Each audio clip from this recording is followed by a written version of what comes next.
if I want to join two pieces of wood like this, the strongest would be some kind of box joint or finger joint like this one. And in this video I'll show you how to set one of these up on my Screw Advanced box joint jig without a dado blade.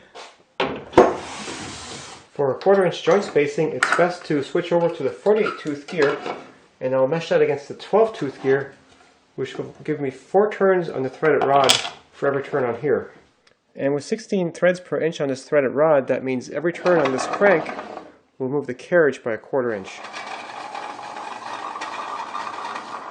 I'm going to use just a regular saw blade, and by making multiple cuts with that, I'll hog out the 1/4 inch slots. And the question is, at what angles do I need to make these cuts on this gear to get that slot? So I lined it up so that the blade is just inside the box, and I positioned the gear so that the handle is right up against the here, which I'll consider home position.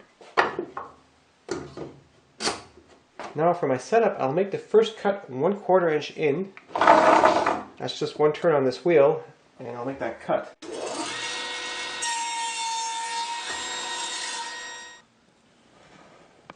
Now comes the setup part of this. I need to make another slot that is just next to this.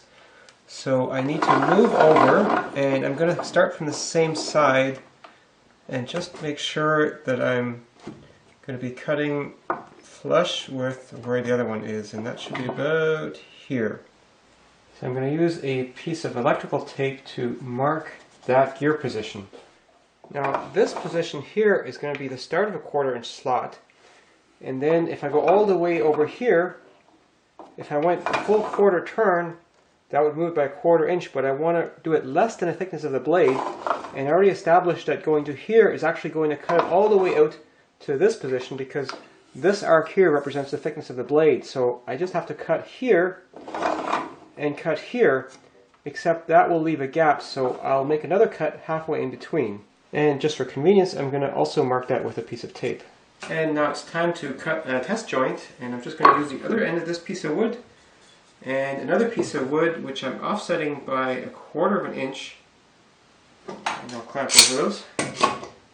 And now to cut the first slot, I do the first cut at home position, another cut here, and another cut here, and now I've hogged out a 1/4 inch, and this is moving the full 1/4 inch. Now we've moved a 1/2 inch from the start, and we'll cut again here, here, and here, and once again, here, here, and here, and so on.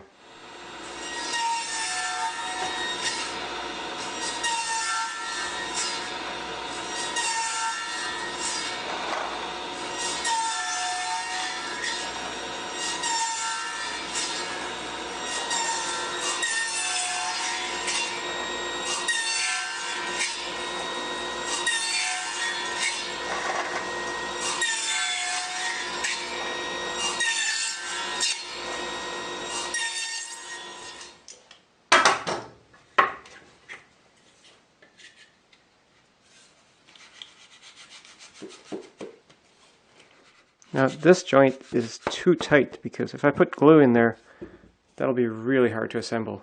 To loosen the fit of this joint, I want a wider cut, so I'm going to make my last cut just a little bit further down the line, and that will loosen the fit.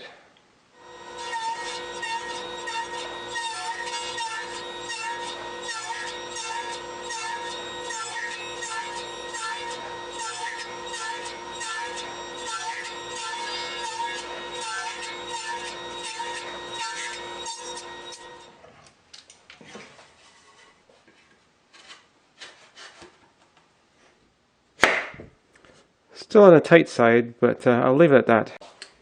If you make a lot of joints like this, it might be worthwhile to make something like this, which will allow you to get the glue into multiple fingers at once.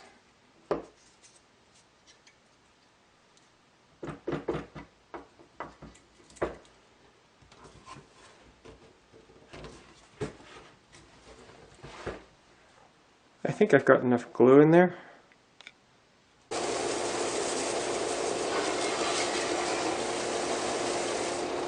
There's nothing like a belt sander for making things look precise.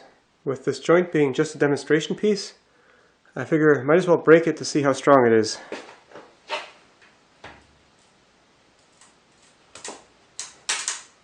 Well, holding up my weight for a bit. And it broke the wood, not the joint.